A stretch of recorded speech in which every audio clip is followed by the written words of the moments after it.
Welcome to Jacksonville For Life, a show promoting a culture of life in Jacksonville by informing young mothers of the alternatives to abortion, along with a countless number of people willing to assist them with their pregnancy, and by educating the public on what abortion does to our city. Today we have with us the president of Jacksonville For Life, Brad Straley. Welcome to the show. That's a mouthful to say. I'm glad you said that, not me. Yep. So your program, Jacksonville For Life, how did it come about? Back in 2003, I was downtown. It was the middle of January, and I saw all these people outside, just curious, wondering what they were doing, and learned that they were protesting the Roe versus Wade decision, legalizing abortion throughout all 9 months of pregnancy. Next day, I read the paper, found out who the organizer was, contacted them, learned a little bit more information about what they've done since 1973, who participates, things like that. And I was really disappointed to find out that just about 99% of all the participants were Catholic. Nothing wrong with the Catholics taking the lead, but we're the rest of the evangelical Christians realizing we're in the Bible Belt. Where is really everyone? Knowing we don't hear it on the media, we don't read about it, we don't see it in the paper, politicians don't talk about it. Unfortunately, most pastors don't, so it really weighed on our hearts. What can we do? We don't want to redo what the Catholics have done such a great job at, as far as the March for Life in January and the Life Chain and things like that, but how can we inform the public and educate young mothers that there are alternatives to abortion? So we prayed about it for a long time, realized let's go ahead and start an organization, and we'll do some things that currently aren't being done, such as the website, Facebook, Twitter, and assist with pro-life events. Okay, and so what all does Jacksonville For Life do? We first started out with a direct mail, trying to get people informed. Things like, back then it was 8,000 abortions in Jacksonville. No matter who we talked to, if they were pro-life, pro-choice, or neutral, just the number of 8,000 a year, every year in Jacksonville, was just mind-numbing to everybody to sit there. And then we said, we'll break it down even more. 40% of all pregnancies in Jacksonville end in abortion. And it's tough to get your hands around that, but when we sit there and say that's nearly twice the national average, something in Jacksonville is amiss. What are we doing or not doing that is the case? So we did a direct mail. Shortly afterwards, we started a website that I'm proud to say that we totally revamped this year, and it just, it's fantastic. It's the #1 pro-life website in Jacksonville. And what we're trying to do is to inform the public. This is what's happening. Most people have never seen what an abortion is. They hear about things like D and C and D and X and DE and saline, and these are just terms and words, but when you look at pictures and see, this is what happens. This is what happens just about every single hour of every single day in Jacksonville. 1.2 million times a year in the United States. Seeing a picture of what it does, in my mind, is what brings a lot of people around. Just read this morning in President Bush's memoirs, what made him become pro-life was when his mom had a miscarriage, and he saw what he called then the fetus. It wasn't a blob of tissue, it wasn't a bunch of cells. It was either his brother or sister. When people see pictures, and people's hearts and minds get changed, and that's something that we can offer with the website. Also, on the other end, we can sit there and show, here's the babies through the development, talking about 10 weeks, first trimester, second trimester, third trimester, the growth, to sit there and say, this is a human being, we should value it. And that's something that the website allows us to do. Great. And what else does the website do? I know that you seem kind of excited about the website. Yeah. One thing, I like numbers. To me, that's what really got me saying something needs to be done in Jacksonville. 8,000 abortions, 40% of pregnancies, twice the national average. We talk about, there's a link on the website that talks about the side effects. And, we have it here. I won't run through them all, but and this goes back to the 1950s, these documented, side effects. Everything that we do there's a cause and an effect, and everything that we decide to do, there's something that happens afterwards. And this isn't something that anyone makes up, because some of this stuff is just it's horrible. Breast cancer increase. Women talk about the pain during the abortion that equals the pain that some cancer patients say that they have. Suicide rate after an abortion for mothers up 600%. Wow. Premature births up 30% after the first abortion, and after the second abortion up 90%. Medical complications from an abortion up 10%. Drug and alcohol use of the mother up 300%. Clinical depressed up 65%, and the list goes on. And it's out there for anyone to sit there and look. We also have where the studies came from. Again, it's not something that people's making up. This is real. These are medical, physiological, side effects. Not to mention what happens with, the couple. Right. It's tough enough for young couples now, but I think stats say 3/4 of young couples that end the pregnancy and abortion don't stay together, and that's that's sad. It's very sad. A lot on the website. Again, we talked about since having the website, we're on Facebook, we're on Twitter, YouTube, youtube.com/JacksForLife, and also we have a list of the top 10 things that people can do to become, pro-life in Jacksonville, and that's on the website as well. As far as news, it's difficult to find out pro-life news from our media these days, so we sit there and we try to gather what's pertinent to the pro-life movement, especially in Florida and Jacksonville, and we'll put it on the website. Also, as far as upcoming events, it's impossible to get out to 840 square miles, 1 million people of all the pro-life events, the fundraisers that the pregnancy centers are doing, events such as the Run for Life, the March for the Life Chain, things like that.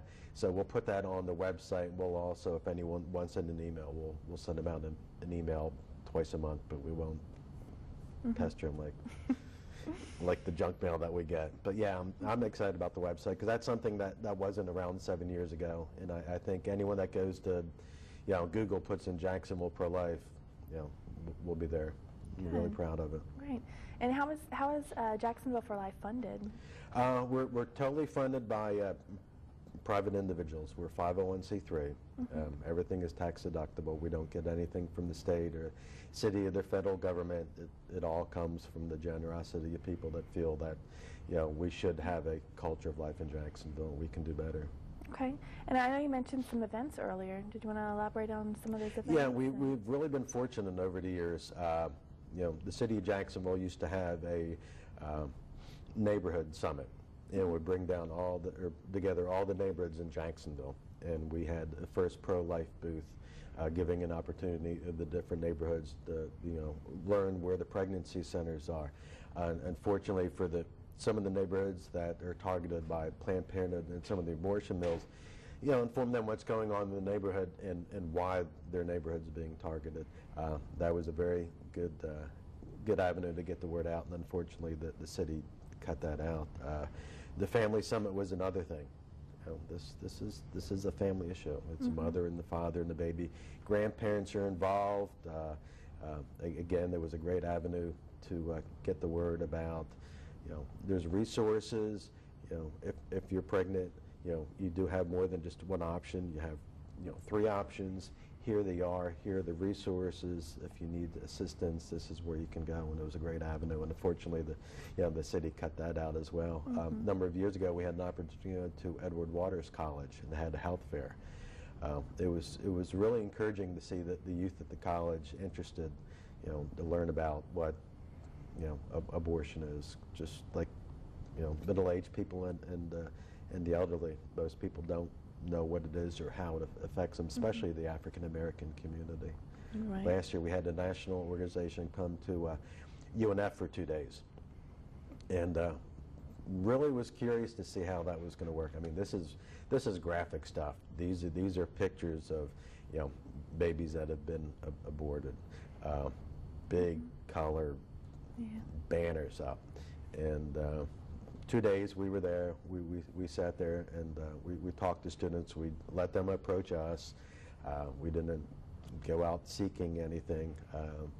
Obviously, people can see and make up their minds. People will come up and talk, and it was really enlightening to see the youth.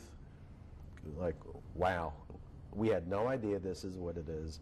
We had no idea this what happens to a baby. We have no idea what it looks like. Period. And even the faculty and staff, really, you know, we pick on the educrats a lot, but you know, they were really polite about it.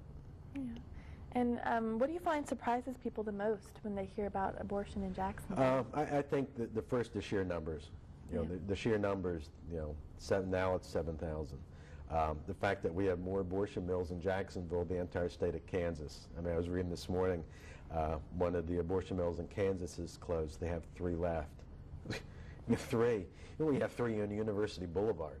Yeah. You know, the fact that they target minority neighborhoods, the fact that the person who ran the local Planned Parenthood for over 2 decades now runs our city's Children's Commission.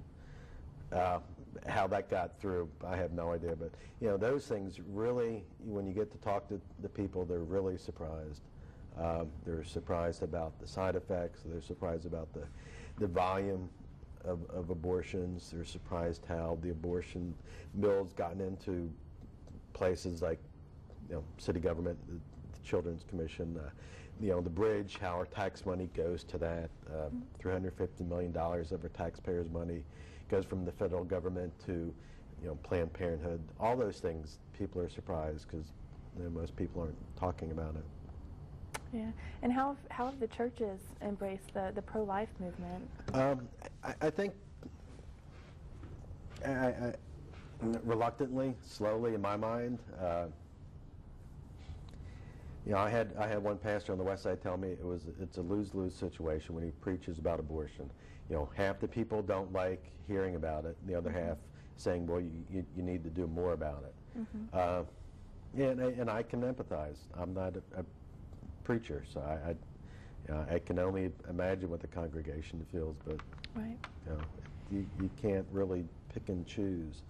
You know, we had a church a couple of years ago let us come in on the sanctity of human life in January, and it was a real honor to sit there and be able to talk about the website and the organization and what abortion's doing in Jacksonville and throughout Florida. But you know, any church, I'd be willing to have us come in and give out literature, talk briefly.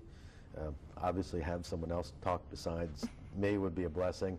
You know, I've always thought the movement in Jacksonville needs to come from the churches. I don't think it's going to come from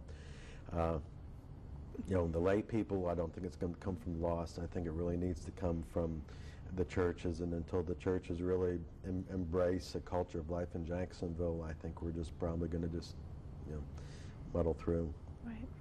Right. And how about the media? How do you think they've embraced it? In the beginning, it was just sort of like, you know, indifferent, not towards, you know, the movement or abortion per se, but I think just, you know, Jacksonville for Life. You know, we've been around 7 years now, going on 8, and you know, people are actually calling now when they ask if they see something. You know, Governor Chris vetoed the ultrasound bill. You know, the media contacted us when the FDA allowed the abortion drug. The media contacted us. When the bishop decided to resign due to his age, the media contacted us. So it's good that you know they're coming to us. We're not having to go to them on all the issues. So it's good, and I think you know, it's a great building opportunity to sit there and say, you know, these aren't all a bunch of, you know, right-wing wackos. They're really trying to spread, the truth and help, help young families and save babies. Right. Now, Charlie Crist vetoed the ultrasound bill. What is the future of that bill? We had a recent election, and I think out of 25 U.S. congressmen, just to throw a stat out, 25 congressmen and women that the Florida Right to Life endorsed, 17 of them got elected or reelected. As far as Tallahassee's concerned, there's some fiscal conservatives that aren't necessarily social conservatives, so we don't have enough votes to override Governor Crist's veto. But both the Senate President and the House President had said that they'll bring the bills back up, and Governor-elect Scott had already said that he would sign it. So I think in 2011 that will be a law. I have no doubt ACLU and people of that like will file suit, and once it gets through the court system, a simple question will be asked. Karen, we see that you're pregnant. Would you like to see a picture of the ultrasound? Right. And that isn't really. I'm not a lawyer like Governor Crist is. I don't see how that is a undue burden, but I think that will be the law of Florida very shortly. Right, and we have primaries for the local elections next spring. What would you like to say about those candidates? I don't know a lot about the candidates. I think it would behoove anyone who's pro-life to sit there and find out where do these candidates stand. Obviously, the mayor of Jacksonville is not going to overturn Roe versus Wade or appoint anyone to the Supreme Court. However, they're going to sit there and have the opportunity to get rid of Planned Parenthood out of the Children's Commission. They'll have an opportunity to defund pro-abortion groups like The Bridge, where we're spending our tax money. Right. They're going to be able to sit there and do a lot of things. Same as school board, city council. We're all struggling. Taxes are going up. Do we really need to be spending our money on organizations and groups that we don't agree with, and some people vehemently oppose? So I think it's important for everyone before they go to the primary to sit there and say, the economy is important. However, our founding fathers said, life, liberty, and pursuit of happiness. Life was first. Pursuit of happiness was third. Personally, I'm happy with the elections this past November. However, I think life is important, and we should take that extra step to find out. Ask them. Maybe the candidates haven't had an opportunity to sit there and say what they would do. Maybe they don't know that's happening. I think it's our opportunity, our job to sit there and ask them, what would you plan to do? Is it going to be another 8 years like Mayor Payton, or is it going to be different? Right, and what are some of the local pro-life successes? I think the first comes to my mind is the 40 Days for Life. How people are out in front of the abortion mills, out there, bringing abortion to the front, where, in my mind, it should be. Helping young mothers sit there and say, right across the street is, Women's Help Center. They'll give you a free ultrasound. They'll talk about all your options, just not abortion, and not tell you about the side effects. They'll be up front and tell you 100% of everything. Having the website now, having the organization here, meshing with other organizations like Run for Their Lives, the area pregnancy centers, Catholics United for Life. There's a lot. We can do a lot more. That comes down to people volunteering their time and people volunteering their money. But there have been a lot of successes. Last year, Planned Parenthood stopped doing surgical abortions on Beach Boulevard. Right. They're still giving out the abortion pill, causing the same effect, but they're stopped doing surgical abortions. That's great. And, Yep. And back to the organization of Jacksonville For Life, how do you raise money? How do you fundraise for that? A couple of ways. Direct mail. We sit there and say what's going on in Jackson, what we've done, what we'd like to do, and how people can help. Also on the website, on Facebook causes, people can donate that as well. We have a PayPal account. People can mail directly. They can do it through the PayPal. They can do it at the pro-life events. And again, we're 501c3, so it's tax deductible. Right. And what would Jacksonville For Life like to do in the near future? I thought about that a lot, and not worry about finances. I think probably any nonprofit, that'd be the number one thing, not worry about funding. With the time that we spend on trying to raise money so we can continue with phone service and electricity and the internet and the website, and then stationery. We were blessed to be able to raise money to get stationery. We're just out of the yard signs. What a great thing to sit there and see, yard signs, people talking about the number of abortions, people not afraid of what they're.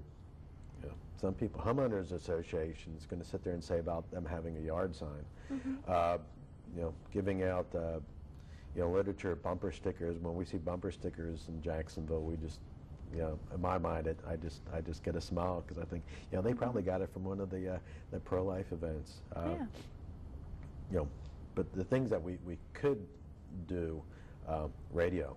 I mean, it'd be fantastic to have a radio show to sit there and talk about it when someone's in their car.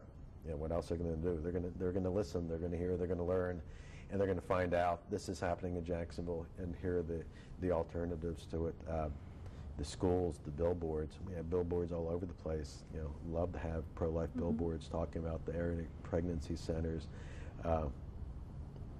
There's so much that we would like to do. We would like to get a flip phone so we can start the program with you not having to recite that triad of information. But a lot of it's funding, and it's for the cause to educate the public of what's going on, and inform the young mothers that there are alternatives to abortion. Okay, and how can people get more involved with this organization? They can go on the website. Just about every page has a place where you can put your email address. Again, we won't flood emails, the most twice a month, just saying the website's been updated. Here's some of the information that's going on, or upcoming events. We're always, email us, call us, let us know what you'd like to do. There's so many things. Someone called us just yesterday saying, well, there's something, my husband and I like to get involved in counseling. Can you recommend us? And after speaking with them for a while and finding out their religious beliefs, that they're recommended one of the pregnancy centers. It's something. There's so much that can be done when you think about the pro-life movement. Next to the church, it's the largest volunteer organization in the country. There's so much that people can do.